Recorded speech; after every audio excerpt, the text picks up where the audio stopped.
कीजिए। ये पत्थर है, इसको जरा क्लोज कीजिए। ये पत्थर है और ये है कलम। अगर आपको किसी चीज से नाएतबारी है, विरोध है, तो ये उठाना चाहिए कि ये उठाना चाहिए? मेरा इस्लाम, मेरी इंसानियत कहती है कि इसको उठाना है। मैं भी जवाब हम देंगे। तो ये विरोध का कौन सा तरीका वाजिब है? ये कोकम मुस्तफा साहब ने बता दिया। इसका जवाब हम लोग हैं जो इसको कई जगह मस्जिदों के ऊपर जमा करके रखते हैं, घरों में जमा करके रखते हैं, सड़कों पर आ जाते हैं। जो लोग कहते हैं हम सड़कों पर उतर आएंगे, तुम्हारा यही नहीं पता चल रहा है कि किसके प्रवक्ता और कहां के प्रवक्ता हो। मुझे ये बता रहे हो कि मेरा होशो-हवास नहीं है, तो फिर देखना, इसका अंजाम देखना। क्या ये भड़काऊ, क्या ये प्रोवोक करने वाली बातें नहीं है? अभी मैं बता रहा हूं। आप जब नागपुर की बात करते हैं, आप जब बहराइच की बात करते हैं, आप रांची की बात छोड़ देते हैं, आप कलकत्ता की बात छोड़ देते हैं, मणिपुर की बात छोड़ देते हैं। रांची के अंदर 80 पुलिस वाले आज भी भर्ती हैं अस्पताल के अंदर।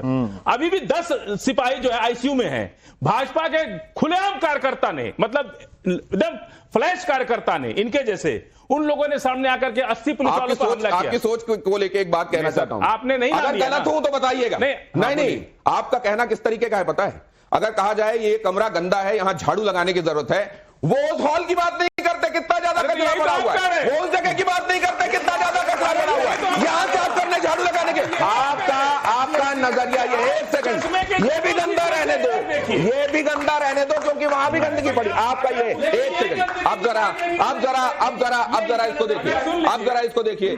मुसलमानों का बेस्ट फ्रेंड आपके हिसाब से कोकम मुस्तफा कौन है? असदुद्दीन ओवैसी, नरेंद्र मोदी, राहुल गांधी, अखिलेश यादव या असदुद्दीन? बैरिस्टर साहब, अभी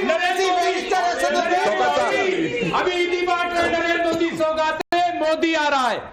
अब इस वक्त सौगाते मोदी आ रहा है भाई। अभी तो अब ये सब हटाओ। अभी मोदी जी की तस्वीर लगाओ यहाँ पे। कौकब साहब तो ये नजर नहीं आएगा, वो नजर आ रहा है, मैं देख रहा हूँ। सौगाते मोदी जी, सौगाते मोदी। आप तो कह रहे थे अभी अवैसी जी। हम तो बैरिस्टर असदुद्दीन ओवैसी, सौगाते मोदी आपके मोदी जी है ना? हाँ, मेरे मोदी जी यही तो जानते हैं। लेकिन आपने भी तो मोदी मेरे तो मोदी है जी हैं। आपके भी मोदी जी हैं, पे आ गई। मेरे प्रधानमंत्री मोदी जी हैं। कुछ दिनों में आप पार्टी बदलने वाले हैं क्या? अब जरा अपना दिखाइए। ये अगर जो हमारे नेता है असदुद्दीन ओवैसी, राहुल गांधी, असल में तो इसमें चाहेंगे अभी कि तेजस्वी की हमारे यहां वाली पार्टी का भी चेहरा लग जाए। लेकिन आपके हिसाब से देश को सिस्टमेटाइज करना, रिफॉर्म्स करना, सुधार करना, और अभी तो अमित शाह भी ये कह चुके हैं कि सुधार करना हम ही को लगता है करना पड़ेगा, 15-20 साल और किसी के पास मौका नहीं है। अगला सवाल मैं आप लोगों के बीच में से लेना चाहता हूं। यहां की हकीकत और बाकी बातें तो आप देख रहे हैं, कौन अगला सवाल पूछना चाहता है? बहुत जल्दी बोलिए। मेरा सवाल उनसे है, हाँ। अगर आपको लगता है कि वक्फ बोर्ड में इतनी लूट मची हुई है तो आपने इसकी शिकायत तो की होगी, अगर नहीं की है तो क्यों? वो तो बता रहे हैं कि पूरी फाइल लेके बैठे हुए हैं और शिकायत कर चुके हैं। अगला सवाल कोई और? शिकायत है, समझे सारी कार्रवाई हो रही है। अरे भाई, कार्रवाई हो रही है।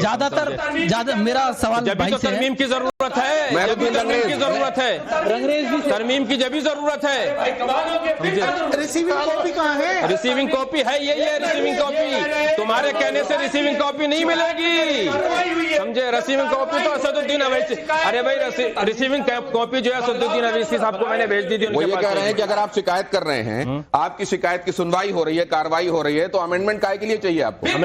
अमेंडमेंट इस वजह से चाहिए है कि शिया वक्फ बोर्ड हो या सुन्नी वक्फ बोर्ड, चेयरमैन के सामने, ट्रिब्यूनल के सामने ये कहते हैं कि कहीं जाना और अदालत का सुनना, सब कुछ इसमें रिला देते हैं, फिर ये जमीनें बेच लेते हैं। इसी वजह से जब तरमीमी बिल होके आएगा संशोधन, तो इनको परेशानी ये है कि इनके जो वक्फ बेचे हुए हैं वो निकल के आएंगे तो इन्हें परेशानी होगी। ठीक है, अब ये जल्दी से आपसे मेहरुद्दीन रंगरेज सवाल रंगरेज जी से है। सर, आप जिस तरीके से वो जमाइया ले रहे हैं, हाँ, उससे पहले ज्यादा उत्सुक दिखाई दे रहे थे, आगे बढ़ रहे थे। मैं ये जानना चाह रहा हूँ, जब कुंभ होता है या ऐसी चीजें होती है, तभी क्यों ऐसे बयान आते हैं कि वहां की जमीन भी वक्फ की है, राष्ट्रपति भवन वक्फ का है? मतलब इससे पहले भी आ सकते थे। आपने अपना घर चेक कर लिया है? देखना पड़ेगा सर। हाँ? वक्फ का तो नहीं है? पता नहीं सर। हाँ, ये बयान क्यों आते हैं? देखिए दिनेश भाई, बिल्कुल इन्होंने जायज सवाल पूछा। जिन्होंने वसीम जो रिजवी हैं, जिन्होंने ये सवाल किया था कि जो वहां की जगह है वो वक्फ की जमीन है, वो भी इन्हीं की तरह बीजेपी के ही आदमी हैं।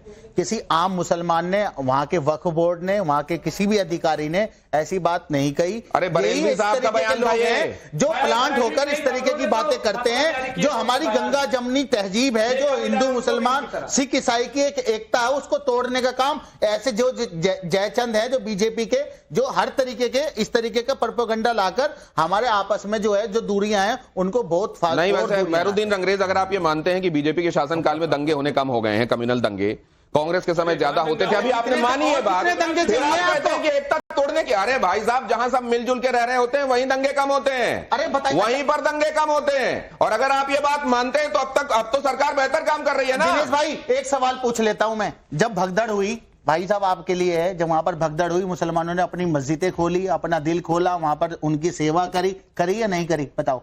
और मुसलमानों को जाने के लिए मना करा गया कि उसमें जो है कुंभ में नहीं जाने देंगे। ये गलत बात थी या नहीं थी? मुसलमान हो, हिंदू हो, सिख हो, ईसाई हो, इस देश का हर एक नागरिक हर कहीं जा सकता है। भोपाल में अभी जब ये कहा गया कि किसी भी हिंदू से सामान मत खरीदना, भले ही तुम्हारा दोस्त हो, इन्होंने खोली मस्जिद, हमने स्कूल खोला, इन्होंने कुछ नहीं खोला है। कितनी वो मस्जिद और यादगार हुसैनी इंटर कॉलेज वो हमारा, इनका नहीं है। यही प्रोपेगेंडा करते हैं गलत। इनका नहीं था, इनका नहीं था। अरे हजारी साहब है मेरे पास बताने को। हजारी साहब एक बात बताने, सौहार्द फैलाने वाली बातें फाजिल साहब, रंगरेज साहब, हाफिज नूर साहब, मुमताज साहब, कितनी सौहार्द, दिल को सुकून देने वाली, भाईचारा बढ़ाने वाली बातें हैं। जरा उनको सुन लीजिए, फिर उसके बाद सवाल लेकर आता हूं। जरा प्ले कीजिए प्लीज। तो मैंने कभी ये कह रहे हैं कि आप भाजपा के एजेंट हैं, मैंने आपके मुंह से ऐसी बातें कभी नहीं सुनी। और ये आदमी भाजपा का एजेंट है इनके मुताबिक। अब आप इसकी छानबीन करो, बताओ जितने भी ऐसे आदमी तैयार करते हैं, तो इन्हीं की फैक्ट्रियां हैं जो इन्हें मालूम है। बताओ, इनकी फैक्ट्रियों से निकलते हैं ऐसे आदमी, यही करवाते हैं सब। अब एक मिनट गौतम साहब, यही करवाते हैं ये लोग, समझे?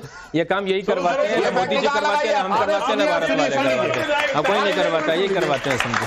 आप सब लोग सुने, से बाहर नहीं निकले, जब से देश आजाद हुआ है तब से लेकर के आज तक भारत के मुसलमानों ने कभी किसी अपने मुस्लिम भाई को नेता नहीं माना है, नेता नहीं चुना है।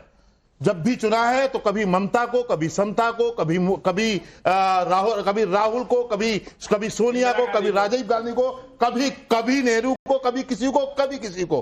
क्यों? इससे साबित होता है। और वो लोग कौन थे? भाईचारगी की मिसाल हम ही है। 80-90% लोग कौन थे जिन्होंने जिन्ना के साथ जाके उनके पक्ष में वोट दिया था? जो जिन्ना वाले थे वो चले गए भाई, हम इसी दिल्ली की जिन्होंने वोट किया था, खड़े होकर के जो जिन्ना के समर्थन में वो सारे चले गए। वादे के तहत हमारे जो जिन्ना के समर्थन में थे वो सारे चले गए हैं क्या? जरूरी समझ, बाकी रह गए हैं कुछ लोग, इन्हें मालूम है, समझे? मैं बता रहा हूँ, इधर ये बैठे हैं, इनके पास है ब्रिटिश के लोग, क्योंकि आप मुस्लिम धर्मगुरु से इनके बहुत अच्छे रिश्ते निकालो। जनरल डायर से रिश्ते, तो सर आपके क्वीन एलिजाबेथ से रिश्ते ना निकालें, इस तरीके की बातें मत कीजिए। हमारे नहीं, आप जनरल डायर, आप जरा इसको देखिए, निकालो। आप